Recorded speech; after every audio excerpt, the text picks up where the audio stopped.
विकास करी युवक मान विकास करी श्रमिक मान विकास करी केन्द्र पक्ष प्रणाली मान विकास करी एवं एसएसजी माध्यम महिला मान विकास करी ओडिशार विकास कलाहांडी विकास जूनागढ़ विकास धर्मगढ़ विकास समस्त वर्ग गोटे कथा कहीदेवाई चाहे जो ओडिशा विकास करुच्छे ठीक सही समय ओडिशा अवहेला करुवा केंद्र सरकार बारंबार ओडिशा को सब वर्ग को अवहेला करने चेष्टा कर योजनार अर्थकाट कर 9टी योजना को संपूर्ण भाव में बंद कर महानदी पानी को रोकने चेष्टा कर कोलाभरम ओडिशा को बढ़ार चेष्टा करदेवाई चाहे ओडिशा एक शांतिप्रिय राज्य गोटे स्लोगान कही मो कथा को आरंभ कर यहाँ मस्जिद बांटे मंदिर बांटे और बांटे स्मशान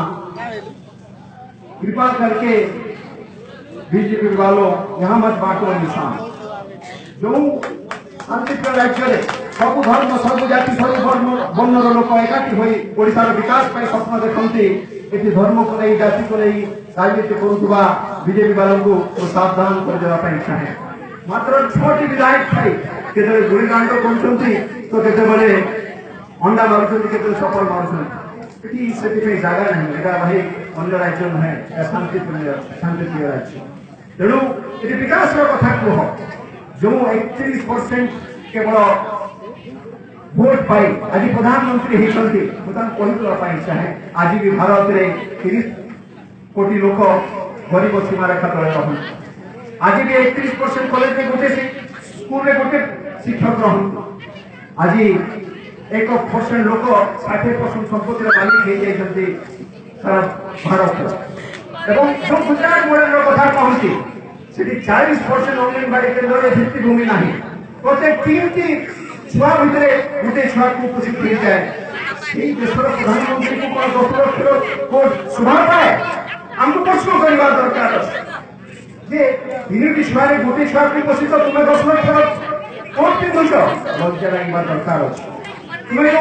प्रतिश्रुति से प्रतिश्रुति पालन कर समय आई 4 वर्ष केवल भाषण तुम्हें समय कटेदेव तुम्हें कही दरदाम कमेब आश्चर्य लगे 4 वर्ष भितर 9 थर एक्साइज ड्यूटी बढ़े तुम्हें कही 15 लक्ष प्रत्येक अकाउंट में देव कहीं कौन अकाउंट में 15 टंका भी आसनी तुम्हें कही 2 कोटी लोक चाकरी देव प्रत्येक वर्ष सरकारी आंकड़ा 1,37,000 भितर सीमित रही सरकारी चाकरी तुम्हें केटे देव 4 वर्ष तो बीती सारी तुम्हें कही महिला मान को सम्मान देव प्रत्येक घंटा 27 जन महिला भारत में आक्रमण हुए वो महिला को तुम्हें सुरक्षा दे गरीबर संख्या ही परिवर्तन कर दे मोदी को गरीब कथा हूँ गड़े गौतम आदमी वीरे रिलायंस बड़े बाबा रामदेव ये 3टा भितर सीमित रहा बीजेपी शासन मुझे कहीदेवाई चाहे जे ओडिशा रे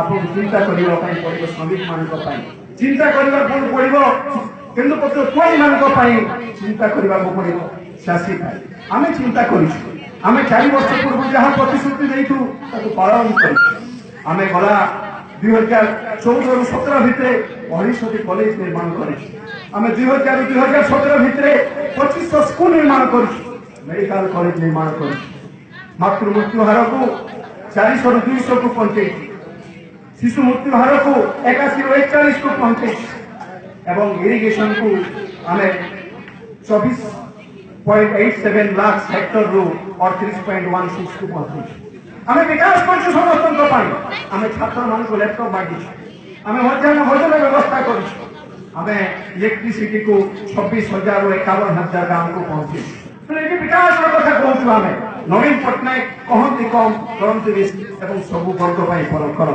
तेणु आसतु आम मिलित भाव में एक नूतन ओडिशा समृद्ध ओडिशा गठन कर 2टी जिन से गला 3 वर्ष भितर वही कथा कही विराम गोटे कले जीएसटी लागू कले जीएसटी लागू कर सारा भारत अर्थनीति को आज विपर्यस्त पहुंचे कले डिमोनेटाइजेशन बड़ बड़ भाषण देली समय डिमोनेटाइजेशन जो कलाधन भारत को आपस आसो अरे ये तो सब कलाधन धड़ा होगा कौ कलाधन बाहर आने फेक नोट कथा कहते 0.001 ଫେକ୍ ନୋଟ୍ ପାଇଁ 99.999 ଅର୍ଥକୁ ସେମାନେ ଅଚଳ କରିଦେଲେ। ଏଇ କୋଉ ପ୍ରକାର ବୁଦ୍ଧିମାନର କଥା ମୁଁ ଜାଣିନି। ଡିମନିଟାଇଜେସନ ଯୋଗୁଁ 15 ଲକ୍ଷ ଲୋକ ଆଜି ବେକାର ହେଇଛନ୍ତି ଏବଂ ସେମାନଙ୍କର ଚାକିରି ବା ତାଙ୍କୁ ସୁରକ୍ଷା ଦେବା କଥା ମୋଦି ଆଜି ଭୁଲି ଯାଇଛି। ମୁଁ ଆଉ ଗୋଟେ କଥା କହିଦେବା ପାଇଁ ଚାହେଁ, ଏଠି କୌଣସି ଲୋକ ସୁରକ୍ଷିତ ନୁହନ୍ତି। ଭାରତର ସୀମା ସୁରକ୍ଷିତ ନୁହେଁ। ଯୋଉ ପାକିସ୍ତାନ ସୁରକ୍ଷାର କଥା କହିଥିଲେ, ଗଲା 3 ବର୍ଷ ଭିତରେ ସବୁଠୁ ବେଶୀ ସୀମାରେ ସୈନ୍ୟମାନଙ୍କର ମୃତ୍ୟୁ ଘଟିଛି। ସେଥିପାଇଁ କେବଳ ମୋଦି ହିଁ ଯାଏ କୁଆଡେ ଗଲା ସେ ସପନ ନିଜର ସିନା ମୁଁ ଆଜି ପଛରେ ଦେବା ପାଇଁ ଚାହେଁ। ତେଣୁ ଆଜି ଏଠି ଆପଣଙ୍କର ମିଡିଆ ମଧ୍ୟ ସୁରକ୍ଷିତ ନୁହଁ। ଆଜି ମିଡିଆ ଲୋକଙ୍କୁ କବ୍ଜା ରଖାଇବା ପାଇଁ ଏଠି ତାଙ୍କ ଉପରେ ଲଗାମ କଷାଯାଏ। ଆଜି ଏଠି ସୁପ୍ରିମକୋର୍ଟ ମଧ୍ୟ ସୁରକ୍ଷିତ ନୁହଁ। ସୁପ୍ରିମକୋର୍ଟର ବିଚାରପତିଙ୍କର ମୃତ୍ୟୁରୁ ଆଜି ମଧ୍ୟ ସନ୍ଦେହଜନକ ଅବସ୍ଥାରେ ଅଛି। ଏଠି ଛାତ୍ର ସୁରକ୍ଷିତ ନୁହଁ। ସେହି ଛାତ୍ରମାନଙ୍କୁ ଏଠି ଜେଲରେ ପୁରେଇ ଦିଆଯାଏ। ଏଠି ଚାଷୀ ସୁରକ୍ଷିତ ନୁହଁ। ମଧ୍ୟପ୍ରଦେଶରେ ଚାଷୀମାନଙ୍କୁ ଗୁଳିଚାଳନା କରାଯାଏ। ଏଠି ସଂଖ୍ୟାଲଘୁ ଲୋକ ସୁରକ୍ଷିତ ନୁହଁ। ୟୁପିରେ ସଂଖ୍ୟାଲଘୁଙ୍କ ଉପରେ ଆକ୍ରମଣ କରାଯାଏ। ଏଠି କେହି ସୁରକ୍ଷିତ ନୁହଁ। ତେଣୁ এই যে সংগ্রাম নবীন পট্টনায়ক করেছেন বিজু জনতা দল করছি কেবল ওড়িশা পাই নুহে, বিকাশর কথা এবং সারা ভারতের সুরক্ষার কথা কুহযাଉଛି। সার্বভৌমত্বর সুরক্ষা, গণতন্ত্র সুরক্ষা পাই আমি চালন্তু একাठी হেবা এবং যুবক মানଙ୍କର এটি ସବୁଠୁ ବେଶୀ ଭୂମିକା ରହିବାର ଆବଶ୍ୟକତା ଅଛି। ଯେଉଁ କଳାହାଣ୍ଡିରେ ଆଜି ଯୁବ ସମାବେଶ ହେଇଛି, ଏଠୁ ଆରମ୍ଭ ହେବ ଏବଂ ପରିବର୍ତ୍ତନ ହେବ। ଏବଂ ଗୋଟେ କଥା କହିବି, ବିକଳ୍ପ ନବୀନ ପଟ୍ଟନାୟକ, ବିକଳ୍ପ ବିଜେପି। ଜିନ୍ଦାବାଦ।